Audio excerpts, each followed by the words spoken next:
Good news for all of you, क्योंकि JNK bank associate exam की practice के लिए 10 मॉक टेस्ट सीरीज का सेट अब सिर्फ 97 रुपीज में। बाय करने के लिए इंस्टॉल करें हमारी JKSSB online tutorial Android app from play store. Install करने के बाद ऐप को ओपन करें। ओपन करने के बाद स्टोर पे क्लिक करें और नीचे इसको स्क्रॉल करें तो लास्ट में आपको 10 मॉक टेस्ट का जो सेट है वो प्रोवाइड हो जाएगा। सो आप इस पे क्लिक करके यहां से बाय कर सकते हो। ओके, सो अगर आप बाय करने से पहले एक बार टेस्ट को देखना चाहते हो, कंटेंट किस तरह से प्रोवाइड कर रहे हैं हम लोग इसमें देखना चाहते हो, तो आप कंटेंट पे क्लिक करके फर्स्ट वाला मॉक टेस्ट जो है वो अटेम्प्ट कर सकते हो, वो बिल्कुल फ्री है। ओके, सो जल्दी बाय करिए क्योंकि ये with the best relevant questions जो एग्जाम पॉइंट ऑफ व्यू से बहुत इंपॉर्टेंट है। Thank you. Hello everyone, I welcome to all. This is Ajay and now you're watching JKSSB online tutorial.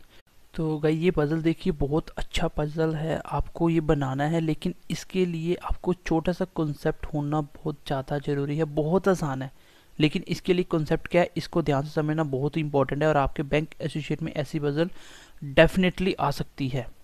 तो क्वेश्चन बोल रहा है कि ABCDF 6 आपके रिलेटिव हैं, वो डिफरेंट गेम खेलने जाते हैं और 6 दिन जाते हैं लगातार, और स्टार्ट करना मंडे से। जब भी क्वेश्चन आपका दिन वाला आएगा तो आपको संडे, मंडे, ट्यूसडे से यही क्वेश्चन लिखना। आपको पहले नाम से क्वेश्चन नहीं बनाना है कि पहले ABCDF लिख लो फिर उसके आगे उनकी गेम लिखो। ध्यान से देखना, ये लिंकिंग पजल का क्वेश्चन आप कैसे बनाओगे। मंडे पहले लिख दो, फिर ट्यूसडे, फिर Wednesday and Thursday, Friday, Saturday, क्योंकि 6 दिन है गेम हो रही है। चलो उसके बाद आपका मन करे तो पहले गेम्स लिख दो इसके बाद, और इसके बाद नाम लिख दो, कोई फर्क नहीं पड़ता। अब मैं क्वेश्चन बनाता हूँ।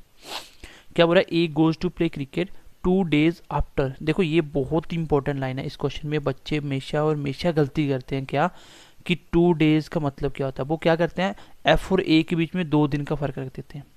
बीच में 2 दिन नहीं रखने, F इंक्लूड होगा। बोल रहा है कि ये F है जो कहाँ जाता है बैडमिंटन खेलने, और इसके 2 दिन बाद तो 1 और 1 छोड़ के यहाँ पे आपको A रखना, बस ये 2 दिन हो गए इसके। तो ये क्या करता है आपका क्रिकेट। ये सबसे इंपॉर्टेंट बात है यहाँ पे। 2 days का मतलब, जैसे मान लो आज आप किसी के साथ गेम खेलने गए हो, वो बोलेगा आज रहने दो, आप 2 दिन के बाद आना। मतलब आज रहने दो आज, और कल छोड़ दो परसों आना आप 2 दिन के बाद। ये होता है मतलब आपको वो वाला दिन भी इंक्लूड करना है जिस दिन के बाद बोल रहा है। ये मतलब अगर ये नहीं करोगे क्वेश्चन गलत हो जाएगा। बच्चे यहाँ पे 2 दिन बीच में गैप ले लेते हैं, लेकिन ये दिन 1 और ये 2 दिन के बाद वाला ये तीसरा दिन आ गया।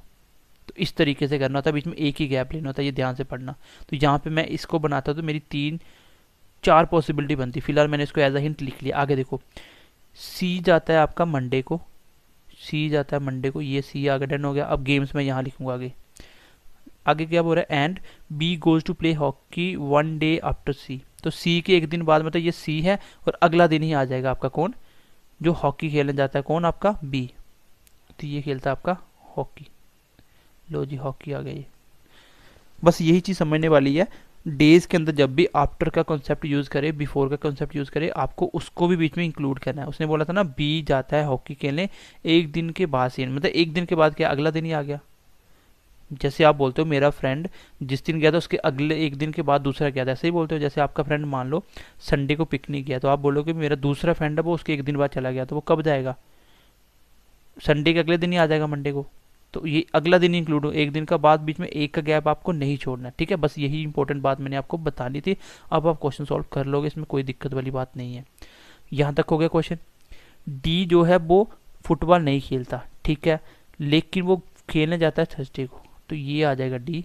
बट ये फुटबॉल नहीं खेलता तो मैं इसको यहाँ पे लिख देता हूँ, फुटबॉल ये नहीं खेलता शॉर्टकट में, ठीक है।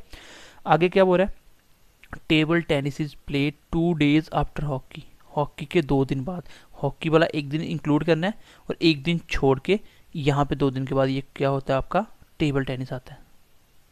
टेबल टेनिस, टेनिस 2 दिन के बाद समझ आ रही है आपको। हॉकी के 2 दिन बाद डी जाता है, डी तो पहले आ गया था। हॉकी के 2 दिन बाद टेबल टेनिस खेला जाता है, तो हॉकी का 1 दिन इंक्लूड करना है, फिर अगला 2 और ये 2 दिन के बाद आ गया तीसरा दिन। समझ आई बात की। आगे बोल रहा है E goes to play basketball 1 day after A goes to play cricket. A के 1 दिन बाद ई को भेजना जो बास्केटबॉल खेलेगा। तो इसको एक बार प्लॉट कर दें। देखो 3 की जगह एक साथ कहाँ आएगी, अगर मैं एफ को यहाँ रखूँ तो इसको 1 छोड़ के ए नहीं आ सकता, तो एफ डेफिनेटली यहाँ पे आएगा और इसको 1 छोड़ के ए आएगा। एफ की गेम दी थी क्या आपकी बैडमिंटन, और ए की गेम दी थी आपकी क्रिकेट, और ए के 1 दिन के बाद कौन जाता है ई, ए के 1 दिन के बाद ई आ गया। ई क्या खेलता है आपका बास्केटबॉल। क्वेश्चन कंप्लीट हो गया, एक जगह बची, ये फुटबॉल यहाँ आ जाएगा। कितना आसान क्वेश्चन था बताओ। लेकिन आसान तब था अगर आप इसको डेज से बनाओगे। तो अगर आपने पहले नाम लिख के बना दिए ABC तो क्वेश्चन डिफिकल्ट हो जाएगा। इसको आप चेक करके देख लेना, पहले नाम से बना के देख लेना, आप देखो कितना टाइम वेस्ट होगा। अगर आप इसको दिन से बनाओगे डेफिनेटली सबसे फास्ट सॉल्व होगा। इस क्वेश्चन को आप 1.5-2 मिनट में इजीली बना सकते थे, बस मैंने आपको यही सिखाना था। अब एक ब्लड रिलेशन की पजल है, उसको सॉल्व कर लेते हैं। अच्छा क्वेश्चन है वो भी, ठीक है। ब्लड रिलेशन की छोटी सी पजल है आपकी 3 मार्क्स की, उसको हम सॉल्व कर लेते हैं। देखते हैं कहाँ पे वो।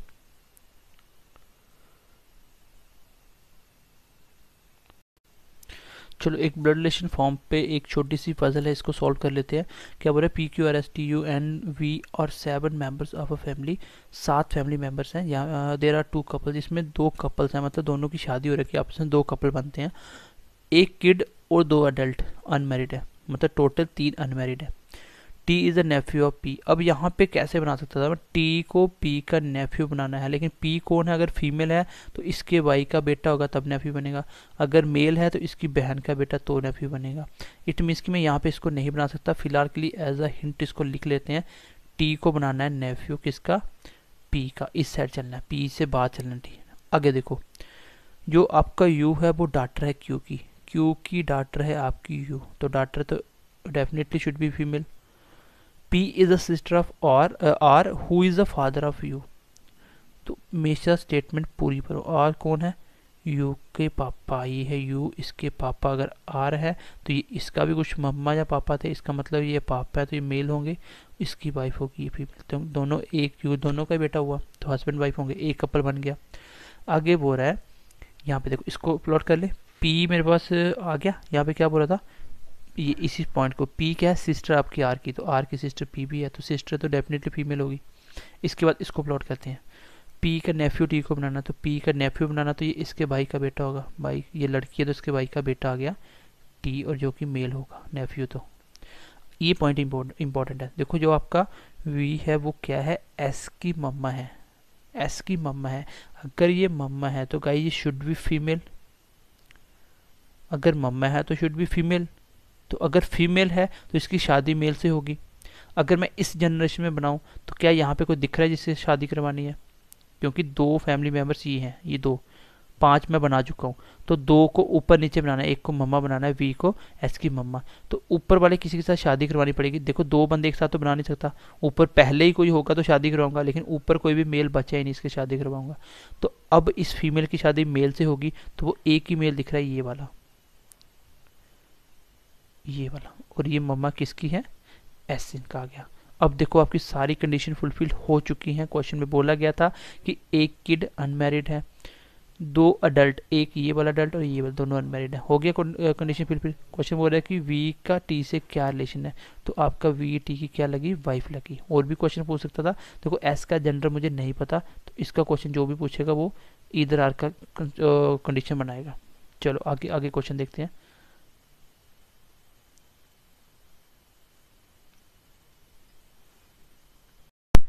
चलो ये गाइज आप कोशिश कर सकते हो, लेकिन आपके बैंक एसोसिएट लेवल का ये क्वेश्चन नहीं है, इसलिए मैं आपको अब लास्ट टाइम भी ये चीज़ें नहीं कर पाऊंगा। अगर आपके मॉक टेस्ट में ऐसा क्वेश्चन देखा है तो आप इसको अगर नहीं कर पाए तो कोई दिक्कत नहीं, क्योंकि ये आपके बैंक एसोसिएट लेवल का नहीं है। अब लास्ट टाइम में हम बिल्कुल वही चीज़ें पढ़ेंगे जो बैंक एसोसिएट लेवल की होगी। पहले इससे मैंने आपको PO मेंस तक के सॉल्व करवाए थे आपको पजल्स वगैरह, ठीक है, इसलिए मैं इसको अब नहीं करवा रहा हूँ। आपको एक बार कोशिश करनी है तो इसको कर सकते हो, अदरवाइज आपको नहीं करना है। ये आपके बैंक एसोसिएट लेवल की पजल्स नहीं है, तो इरेलेवेंट कंटेंट बिल्कुल भी नहीं पढ़ना अब आपको। चलो भाई ये आपके सामने छोटी सी पजल है, बहुत ही इंपॉर्टेंट और बहुत ही अच्छी है, जो आपके बैंक एसोसिएट एग्जाम में आ सकती है। देखो मैं वही क्वेश्चन सॉल्व करवा रहा हूँ जो आपके बैंक एसोसिएट एग्जाम के पॉइंट ऑफ व्यू से इंपॉर्टेंट है। अदरवाइज हमें वो टॉपिक बिल्कुल भी नहीं करने हैं जो आपके बैंक एसोसिएट एग्जाम से बाहर चले जाएंगे। मतलब इरेलेवेंट कंटेंट लास्ट के दिन में पढ़ना बेवकूफ़ी होती है, वो आप पहले पढ़ते हो ताकि आपका थोड़ा सा दिमाग ओपन हो सके। अब आपको वही चीज़ें पढ़नी जो डायरेक्टली एग्जाम में पूछी जाती हैं। ये क्वेश्चन बिल्कुल भी डिफिकल्ट नहीं है, आसान क्वेश्चन है। क्या बोल रहा है कि ABCDEF 6 स्टूडेंट की क्लास है जो डिफरेंट एग्जाम में नंबर लेते हैं, ठीक है। It is necessary to score 33 marks to pass the exam, मतलब 33 मार्क्स चाहिए किसके लिए, पास के लिए, ठीक है। उसके बाद क्या बोल रहा है, एंड 4 आउट ऑफ 6, 4-6 में से जो बच्चे उनके 60 प्लस मार्क्स हैं, 4 के 60 प्लस मार्क्स हैं। B is only person who fail in examination, तो बी एकमात्र ऐसा बच्चा है जो एग्जाम में फेल हुआ है। तो जो फेल हुआ वो सबसे डाउन में होगा, ये बी होगा सबसे डाउन में। 1 2 3 4 5 6 बंदे आ गए, तो बी एकमात्र बच्चा जो फेल हुआ है, इट मीन्स इसके मार्क्स क्या होंगे, लेस देन 33 होंगे। ये बात समझ आई, एकमात्र बच्चा जो क्लास में फेल हुआ है, इट मीन्स कि वो सबसे डाउन में होगा, तो वो सबसे डाउन में मैंने बना दिया। अब क्या बोल रहा है, एफ इज सैड, एफ बड़ा दुखी है, क्यों, because he stood at the second position in his class despite scoring 95, दूसरे नंबर पे आ रहा है। कौन कौन था, कौन था, बी इज ओनली, एफ था ना, एफ, चलो एफ दूसरे नंबर पे आ रहा है, क्यों, क्योंकि उसके 95 मार्क्स आए हैं, वो सैड है। इसके ऊपर वाला डेफिनेटली 95 प्लस होगा, फिलहाल तो मैं इसको नहीं लिखता, चलो अपने आप चीज़ का आपको पता चल जाएगा। तो ये था एफ, 1 2 3 4 5 6 बंदे, ये डबल लाइन होगी आपके बीच में से, चलो ये हो गया आपके 6 बंदे हो गए यहाँ तक। आगे क्या बोल रहा है, स्कोरिंग यहाँ तक हो गया ना। आगे देखो सी, यहाँ पे पढ़ो, C scored 51 marks in the examination, ये छोटा सा ट्रिकी पार्ट है।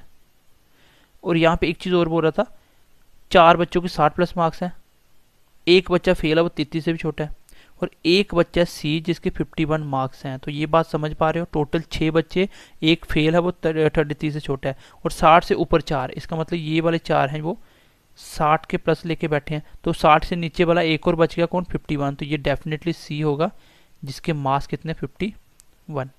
ये होते हैं छोटे छोटे ट्रिकी पार्ट। अब क्या बोल रहा है, जो ई का स्कोर है वो डी से ज़्यादा है लेकिन एफ से छोटा है, ई का स्कोर डी से ज़्यादा है, तो यहाँ पे ई का स्कोर डी से ज़्यादा है लेकिन एफ से छोटा है, एफ से नीचे बनाना है, ई और डी की 2 ही पोजीशन बची, तो ई का स्कोर अगर डी से ज़्यादा तो ऐसे आएगा, और एफ से छोटा है। बचा कौन, ए, तो ए टॉपर होगा आपका, इसके मार्क्स क्या होंगे, 95 से मोर होंगे, इन दोनों के मार्क्स क्या होंगे, 60 प्लस होंगे। तो बस ये क्वेश्चन कंप्लीट हो गया, इतना ही क्वेश्चन था। अब आपको कुछ भी पूछ सकता है, क्या पूछा था आपने, देखो कोई क्वेश्चन दिख रहा है यहाँ पे, नहीं है तो बिल्कुल नहीं है। Who is the topper of the class, कौन है वो, ए आपके क्लास का टॉपर है। मार्क्स पूछे कितने हैं, तो 95 प्लस। तो ये आपका छोटा सा क्वेश्चन था, इजीली बना सकते थे। छोटा सा ट्रिकी पार्ट ये था कि यहाँ पे 33% पास चाहिए, और 4 बच्चों 60 से ज़्यादा, इसलिए मैंने सी की पोजीशन यहाँ से डिसाइड कर ली। सी 51 है, इट मीन्स ये 4 में से नीचे है, तो ये 4 अगर ऊपर वाले टॉप है तो ये डाउन में होगा, सबसे डाउन तो मुझे पता था फेल वाला है। तो ये क्वेश्चन कंप्लीट हो गया। तो गाइज उम्मीद करता हूँ आज की क्लास बहुत अच्छे से आप समझ पाए होंगे, और आज की क्लास में मैंने आपको सिर्फ वही क्वेश्चन करवाने की कोशिश करी जो बिल्कुल आपके एग्ज़ाम के पॉइंट ऑफ व्यू से मोस्ट इंपॉर्टेंट है। ये क्वेश्चन आपके एग्ज़ाम में आ सकते हैं इस टाइप के, मैंने आपको हर एक टाइप का पजल सेटिंग करवाने की कोशिश की है। तो all the best for your exam. तो मिलते हैं अगली क्लास में, bye bye, take care and God bless you.